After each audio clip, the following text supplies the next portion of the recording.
তোমার ভাইকে তুমি অনেক মহাব্বত করো, তোমার ভাইকে তুমি অনেক ভালোবাসো।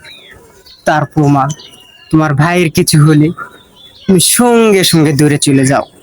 ভাইয়ের কি হয়েছে, কোনো বিপদে পড়লে সঙ্গে সঙ্গে ভাইয়ের পাশে দাঁড়াও।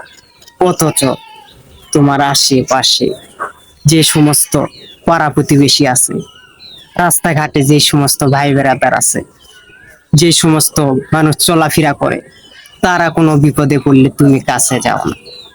তুমি জানো না তাদের মর্যাদা, তারা কে তুমি জানো না। তুমি তাদেরকে অপরিচিত মানুষ ভাবো, তুমি তাদেরকে চিনো না। শুধু নিজের ভাইকে ভালোবাসো, অন্য কাউকে চিনো না। অন্য কারো মর্যাদা তুমি জানো না, সেই জন্য তাদেরকে মর্যাদা দাও না। শোনো, হাদিসে আসছে, আল মুসলিমু আখুল মুসলিম, একজন মুসলমান অন্য আরেকজন মুসলমানের ভাই।